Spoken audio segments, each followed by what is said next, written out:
La pensée de Fanon, de mon point de vue, est encore une pensée contemporaine, fortement utile, extrêmement féconde, parce que Fanon a sans doute cherché l'universalité, mais je crois qu'il a cherché d'abord lui-même et l'autre. Comment retourner sur soi, comment se connaître soi-même, comment dans la plus grande exigence savoir quels sont les ressorts de sa pensée, de son engagement, de son action, sans vraiment jamais louvoyer. C'est Christiane Taubira qui donnera donc le ton de cette émission. Dans l'actualité des idées aujourd'hui, relire le présent avec l'intellectuel martiniquais Frantz Fanon, écrivain et psychiatre, figure emblématique du tiers-mondisme, penseur de la conscience noire et de la colonisation. À l'occasion de la parution du dernier numéro de la revue politique africaine aux éditions Cartala, qui lui est consacré, mobiliser Fanon. Pourquoi ? Pour penser les contradictions de la situation post-coloniale, pour comprendre pourquoi ces paroles hantent encore notre présent. Avec nous pour en parler, deux invités de passage à Paris. Roberto Beneduce, bonjour.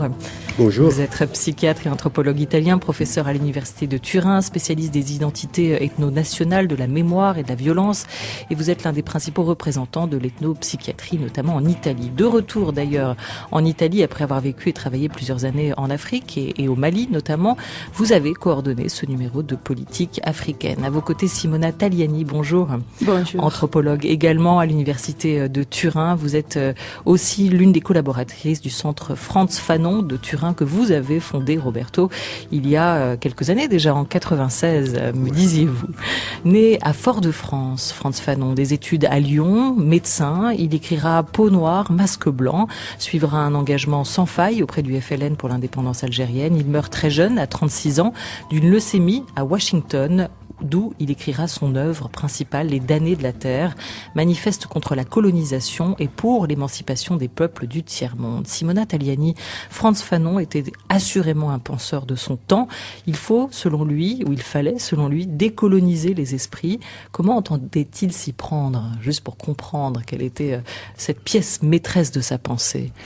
Mais je pense que pour comprendre aujourd'hui l'œuvre de Frantz Fanon, il faut récupérer son travail en tant que médecin psychiatre à côté, bien sûr, de son engagement dans la lutte anticoloniale. Donc, les projets qu'on avait envisagés, c'est un projet qui en Italie, on développe depuis des années grâce à l'introduction des Fanon par Giovanni Pirelli déjà dans les années 60 et 70. On peut réfléchir sur cette double expérience des Fanon en tant qu'intellectuelle engagée, militante, mais toujours aussi en tant que psychiatre et médecin. Donc, très concerné sur qu'est-ce que c'est l'aliénation dans l'espace colonial, comment la colonie devient un espace pathogène où l'autre développe une souffrance psychique qui ne faut pas effacer du discours pour comprendre les défis de l'histoire. L'aliénation du colonisé, d'où cette idée de décoloniser les esprits au-delà ou en parallèle des territoires, en fait. Bien sûr, parce que le discours des Fanon est un discours qui d'abord commence en Martinique, après se développe en France et après encore en Algérie. Donc il faut voir toute la trajectoire d'un homme qui s'interroge sur l'universalité de l'homme, qui ne veut pas tomber piège de l'histoire, ne veut pas être esclave de l'histoire et que veut décoloniser les esprits qui sont pour lui partout dans le monde, ne sont pas seulement dans un lieu, un territoire particulier.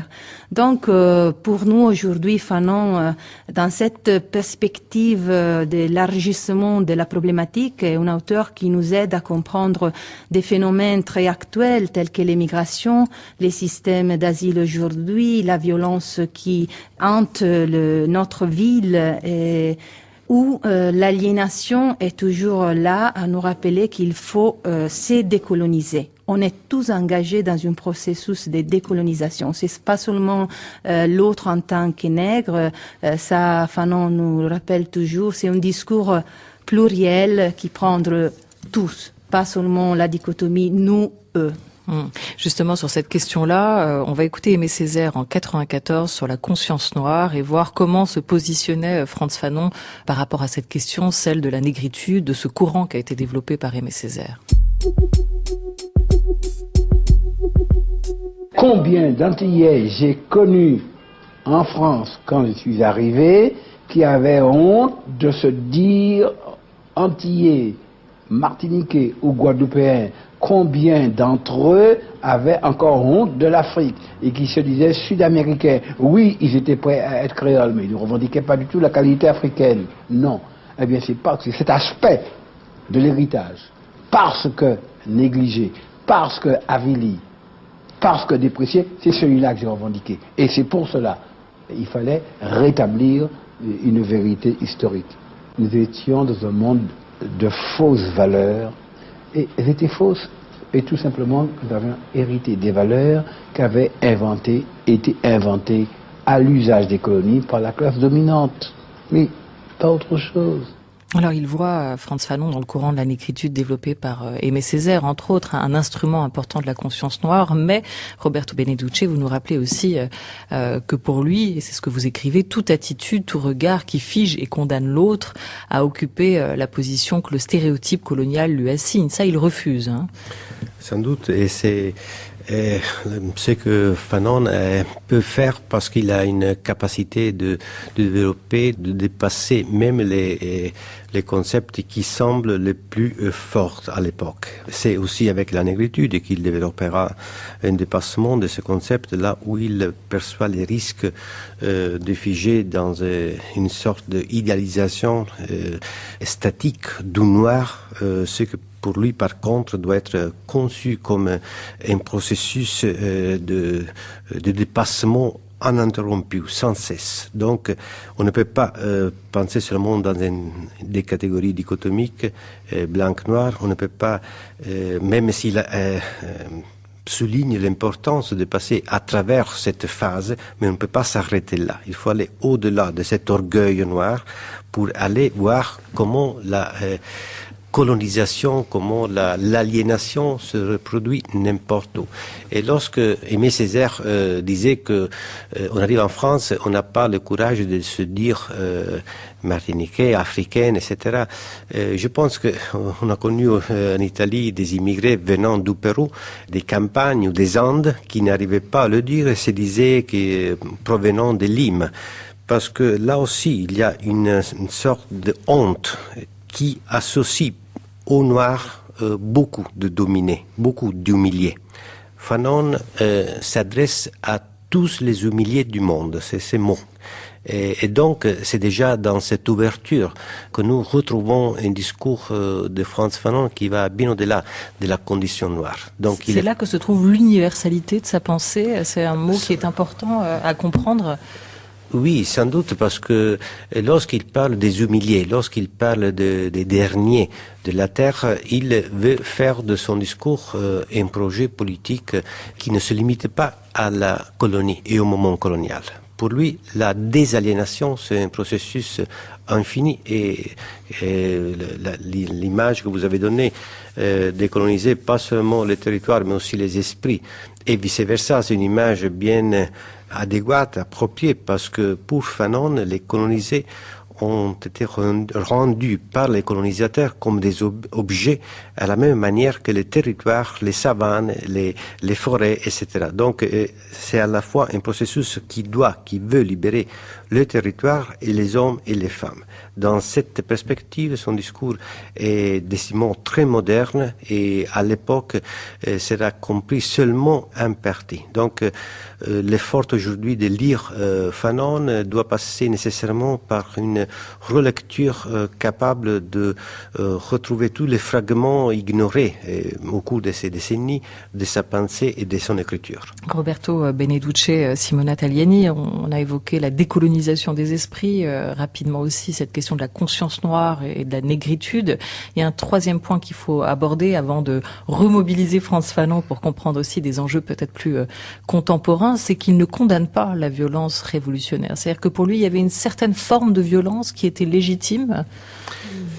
Mais alors, la lecture de ce très célèbre chapitre sur la violence a été toujours controversée. Et on peut dire qu'encore aujourd'hui, ces chapitres paient une sorte de dette infinie à l'interprétation qui a été donnée par Sartre. Je pense que si on lit avec beaucoup d'attention Frantz Fanon, on perçoit la douleur d'une condamnation à la violence. Donc, la légitimité de la violence n'efface en rien la folie de la violence, la folie qui engendre pendant des générations et des générations. Et c'est une violence qui n'est jamais assumée comme une manière de résoudre une fois pour toutes les problèmes, même si la violence peut seulement, dans certains cas, reconstituer, le coloniser, la chose en tant qu'homme. Fanon est clair, mais dans le même moment, lorsqu'il dit ça, il est bien conscient que agir cette violence ne sera pas sans conséquences pour ceux qui l'ont performée. Elle donnera des problèmes, souvent aussi des symptômes. Parce que la question pour Fanon est toujours aussi une réflexion d'ordre éthique et donc la personne qui agit cette violence n'est pas pour autant justifiée par le contexte. Il se pose les problèmes de ce qu'il a fait contre des hommes et des femmes qui peut-être, comme il écrit, étaient aussi bien sûr français là en Algérie, mais peut-être sympathisants du FLN et de la cause révolutionnaire. Donc pour Fanon, la violence n'est jamais un objet délimitable, défini, sans ombre. C'est plutôt le problème à partir duquel son œuvre, sa pensée se développe. Et je trouve donc risqueux de réduire Fanon à un penseur de la violence comme il a été dit, il a été écrit dans le passé. Justement, en dehors de sa pensée, vous évoquez ce chapitre des damnés de la terre qu'il écrit pendant la guerre d'Algérie. Son engagement à lui, dans ces années algériennes, il avait déjà ce rapport justement compliqué ou complexe à cette violence dans la lutte politique, parce qu'il était quand même très engagé, notamment auprès du FLN. Et là, c'est un autre chapitre d'un Fanon qui n'admet pas des interprétations univoques. Fanon s'engage, il soigne les corps blessés, les corps torturés. En même temps, il arrive à prendre en charge des bourreaux. Et donc, il, en tant que clinicien, ne renonce pas à occuper cette position intenable, difficile, de regarder tous les côtés de la violence. Et encore une fois, je peux dire que la grandeur de Fanon à ce propos-là, c'est de penser la violence aussi comme un événement, un processus qui laisse des traces qui peuvent être aussi responsables d'un futur hypothéqué. Ce qui veut dire que Fanon propose une sorte de prognostic des sociétés colonisées. Il est en train de dire que la violence et l'État post-colonial ne suffiront pas à libérer, à désaligner en tant que tel les colonisés. Et je trouve que c'est un discours qui ne sépare plus le clinicien et les politiciens. Les deux sont l'un à côté de l'autre. Pratiquement, j'aimerais bien comprendre, Simona Tagliani et Roberto Beneduce, quand vous décidez de créer le centre Frantz Fanon à Turin, on est en 96, pourquoi? Qu'est-ce qui justifie sa création? Qu'est-ce que vous en avez fait? C'était une aventure qui, grâce à Roberto, un groupe de jeunes psychologues déjà intéressés à la sociologie, à l'anthropologie, aussi de médiateurs culturels. Je pense que aussi en France, on utilise cette mot-là. On a commencé à faire dans un espace public. Donc, c'était un centre de santé mentale public, ouvert à tout le monde, gratuit, où on a commencé à rencontrer des patients, des malades, des personnes souffrantes qui venaient d'ailleurs, donc avaient affronté la migration. Pour nous, la lecture des Fanon, si je peux ajouter quelque chose aussi sur la question de la violence, donc de l'expérience de la violence de la migration, soit quand on quitte notre pays d'origine, soit pendant les voyages, soit dans la société d'accueil, on a cherché de lire la complexité des Fanon. Donc, si on prend la violence qui est théorisée dans les premiers chapitres de Les Damnés de la Terre et on n'arrive pas à lire jusqu'au fond du livre, donc les derniers 5e chapitres où Fanon parle de façon par laquelle la guerre est pathogène et donc engendre des souffrances psychiques.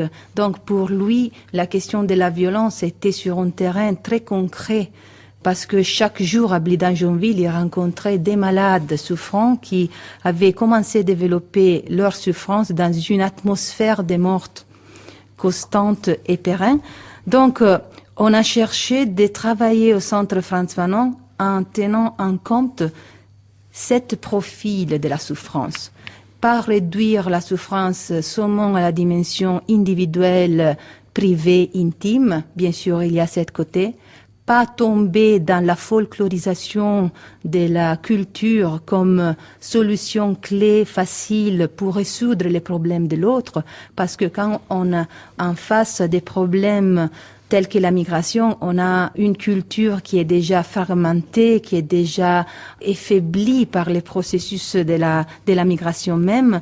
Donc, on a cherché de placer les souffrants, les malades, qui on appelle ici en Occident le malade mental, dans une dimension sociopolitique qui n'était pas prise en compte par les collègues. Et donc, on a cherché dans l'espace du Centre Frantz Fanon de soigner à partir d'une complexité de la personne qui avait une côté aussi à découvrir de son positionnement par rapport à la migration, à la famille, au conflit qui venait engendré par la migration, mais aussi à toutes les faiblesses et la précarité et l'arbitrariété des systèmes violents de l'accueil. Et donc, pour nous, appeler les centres Frantz Fanon, c'était une façon de placer l'immigré dans cette complexité qui ne peut pas être réduite à l'individuel ou au culturel. Comprendre le présent avec le penseur martiniquais Frantz Fanon et nos invités, les anthropologues Simona Tagliani et Roberto Beneduce. Vous avez participé et coordonné ce numéro de politique africaine Mobiliser Fanon. On est à mi-chemin sur France Culture dans la Grande Table.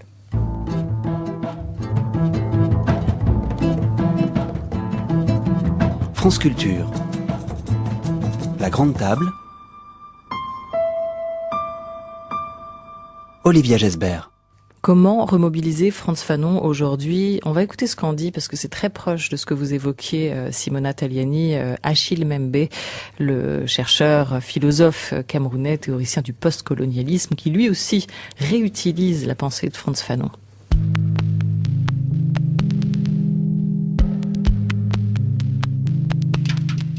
Nous sommes en train d'assister à un processus de sortie de la démocratie et d'entrer dans ce que j'appelle les sociétés de l'inimitié, où le lien paradoxal, aujourd'hui, se tisse au détour des mouvements de haine et des mouvements passionnels.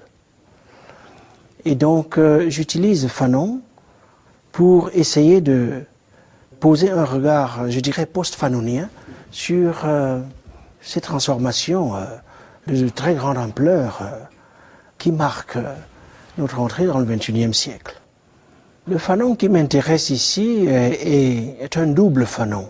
C'est évidemment le Fanon de l'émancipation, ou je dirais de la montée en humanité, à partir de la position d'aliénation que produit le rapport de race, appelons-le ainsi, mais c'est aussi le Fanon des processus de cure et de guérison. Parce que, peut-être faut-il le rappeler, j'étais quand même un médecin. C'était un médecin qui s'est beaucoup occupé de la question de la santé mentale et qui a laissé, je dirais, ouvert la question du rapport entre clinique et politique. Voilà, ce rapport clinique et politique qui reste ouvert, nous dit Achille Mbembe.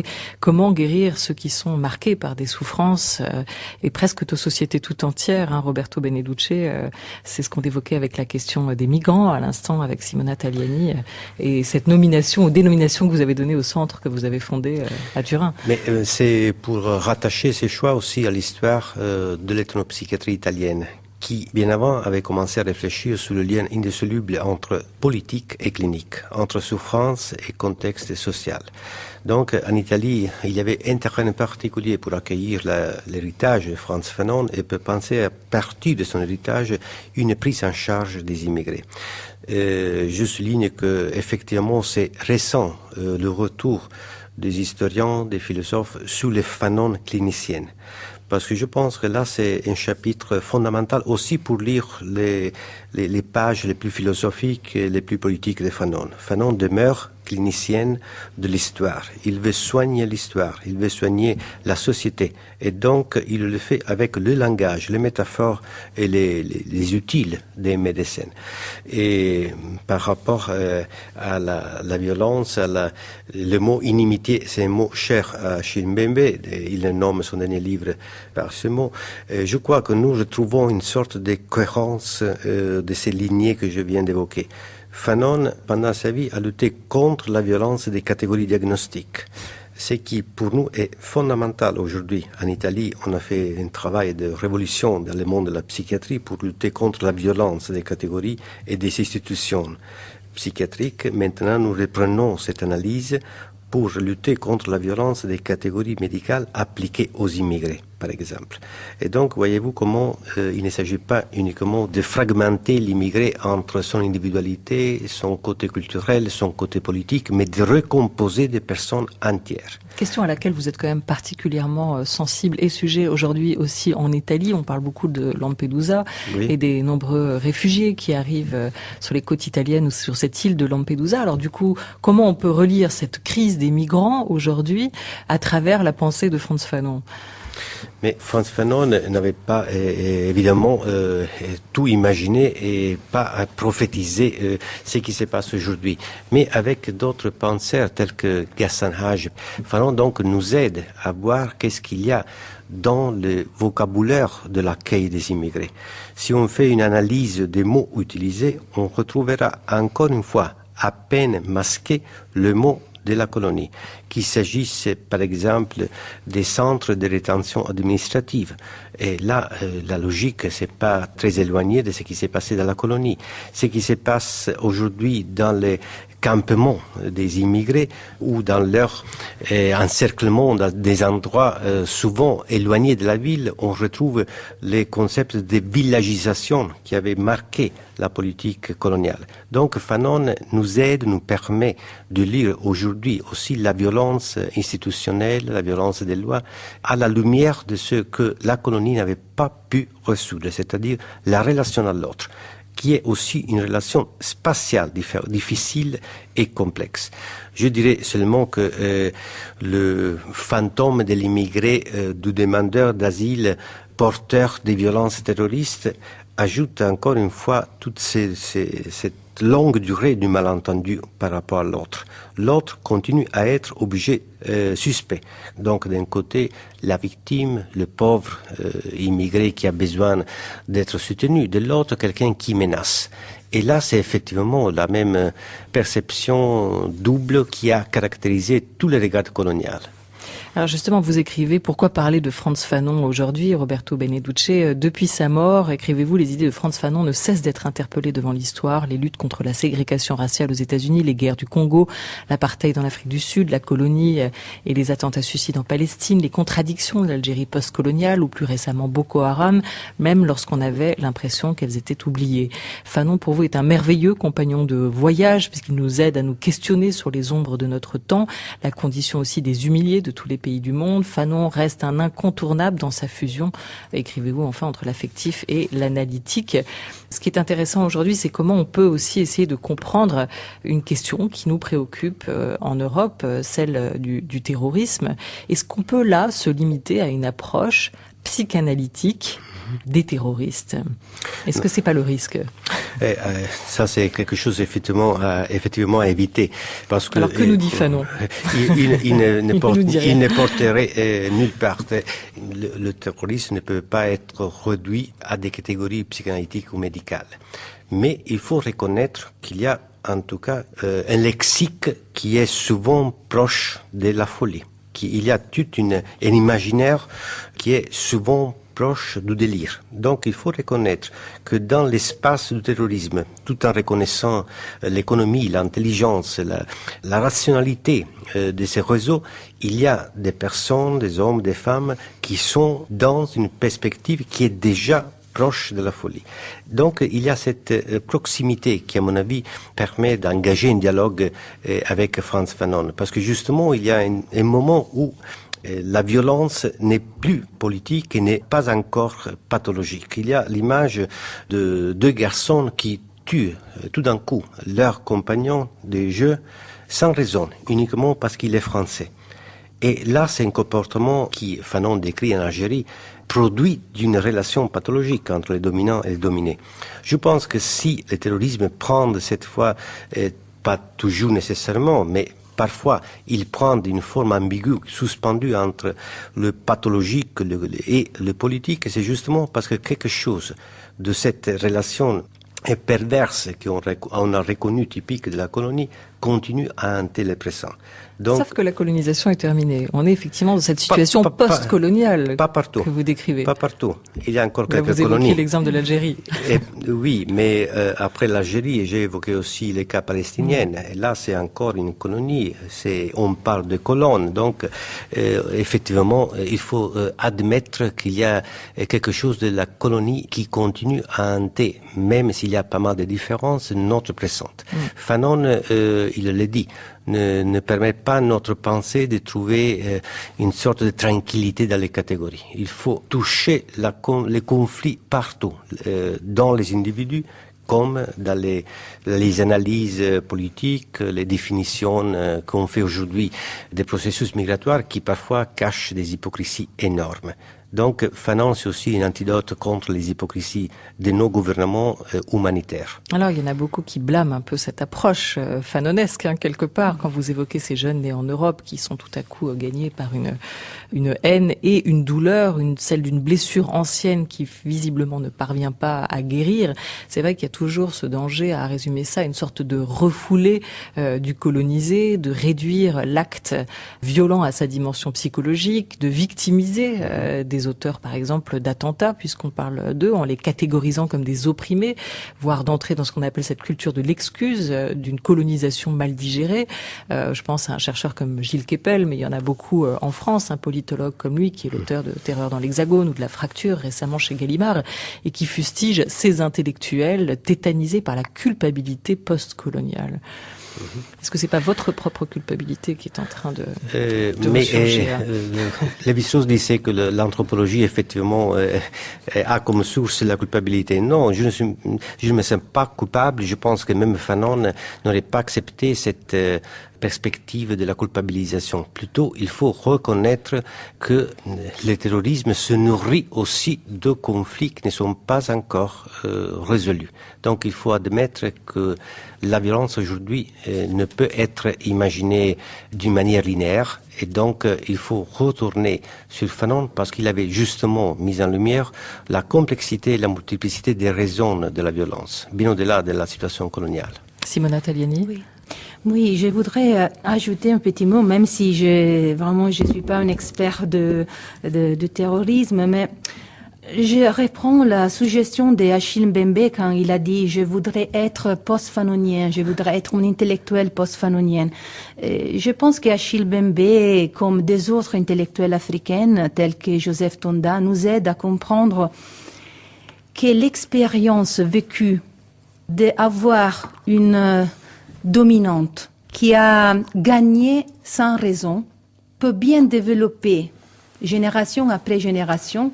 C'est que dans un livre, le titre est Transparency and Conspiration, a été nommé comme des paranoïaques avec raison. Donc la question, c'est difficile à résoudre. Il faut rester un peu dans la complexité de cette dynamique. Donc c'est pas pour un sens de culpabilité ou des justifications des autres, des actes terroristes, mais c'est sûr que la domination coloniale a créé dans les sociétés mêmes des fractures, des ruptures qui ne sont pas résolues aujourd'hui.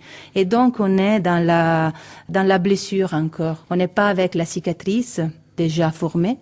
Et il faut rester un peu là à comprendre la complexité avant de s'exprimer, de dire avec une linéarité, une causalité linéaire des réponses sur la question de la migration et le terrorisme. Mais bien sûr, les réseaux de la violence exploitent aussi les trajectoires migratoires. Ça, c'est bien clair.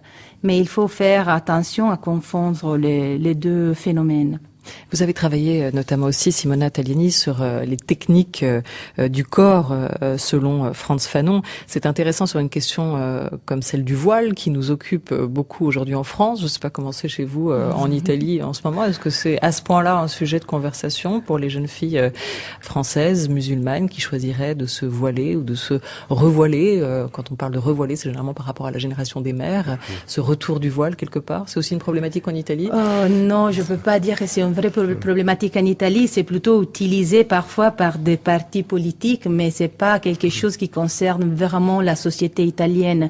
Mais bien sûr, c'est très ancré effectivement dans le débat politique. Mais là, juste comme il nous reste pas énormément de temps avec vous, Simona Taliani, de comprendre là encore cette lecture de Frantz Fanon, ce que ça peut nous apporter comme éclairage sur cette question. Il disait, vous le citez, dans ce numéro de politique africaine, dans l'acte de se voiler ou de revoiler, il faut, selon lui, je vous cite, toujours voir l'attitude globale de refus des valeurs de l'occupant, même si objectivement ces valeurs gagneraient à être choisies.